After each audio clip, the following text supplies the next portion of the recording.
बाबा के दुलारी बेटी नहिरा में रही गे। ये सासू बाबा के दुलारी बेटी नहिरा में रही है। सासू बाबा के दुलारी बेटी नहिरा में रही है। सासू माई के दुलारी हमें धिया रही है। सासू माई के दुलारी हम धिया रही है।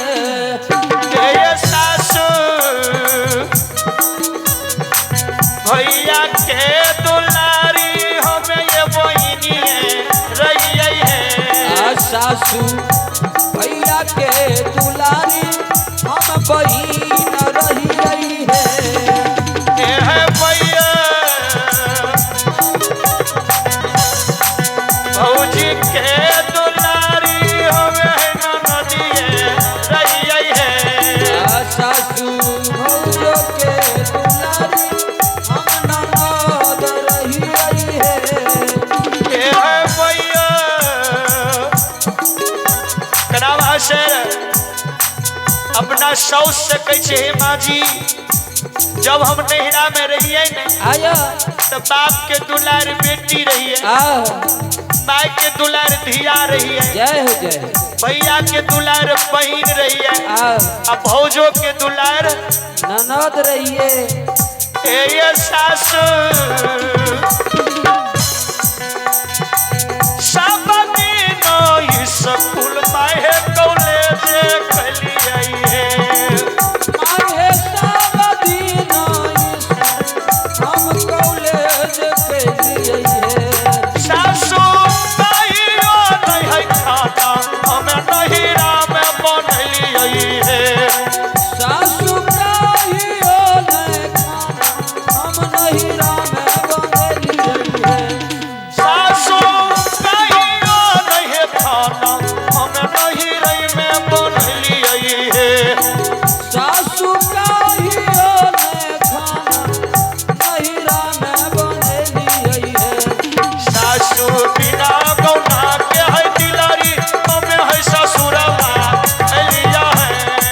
सासू बिना गौना के दिलरी हम नगरिया चलिए है। है भैया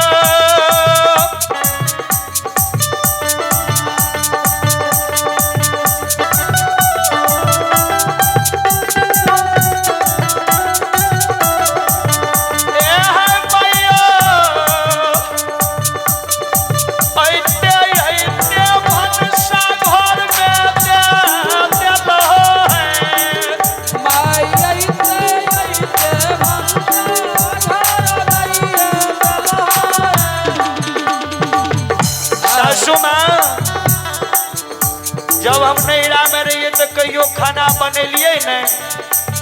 अब बिना गौना के दिलरी ससुराल रहिए यहाँ भंसा के घर में दिली।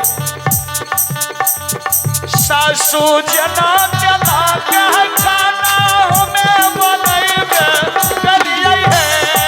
सासू जना है खाना बनैबे कलिए है। हे भैया जय जय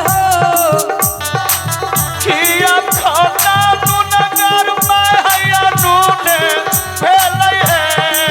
भाई है किया है खाना नून गरिया नून रहलई है। सासू माँ हे सासू जी कि नूनगर भेलै कि तेलगर भेलै केहन भेलै या नहीं भेलै मैयो खाना के सौरा